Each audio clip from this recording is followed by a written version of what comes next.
Ayan siya. Hindi pa busog si ate. Ayan siya. Kukuha lang ako ng konti.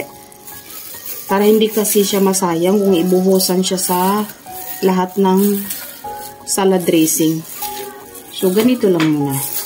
Naalala ko talaga to nung nasa kami, every time nasa Bangkok ako, nasa hotel.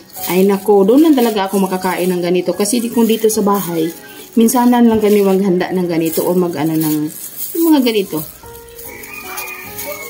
Minsan-minsan lang. Healthy food. Healthy living muna kahit pa paano.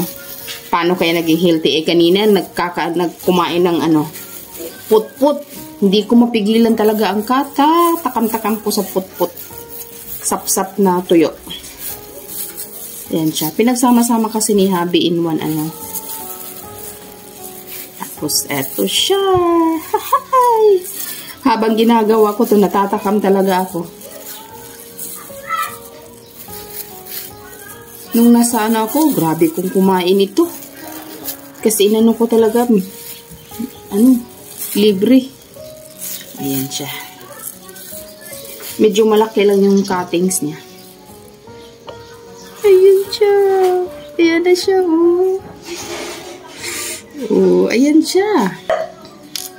Ito na ang nagbibigay sarap sa aking green salad.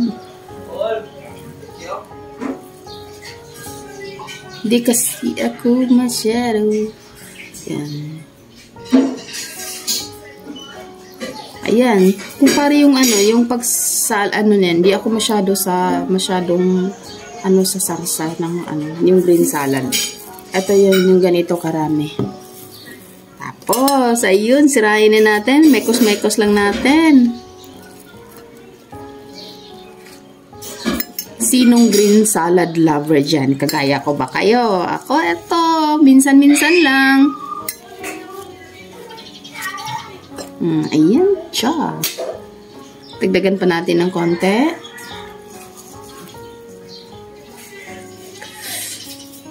Ganun lang kasi ako pag kumain ng ganito. Hindi ko masyadong dinadamihan ang sarsa.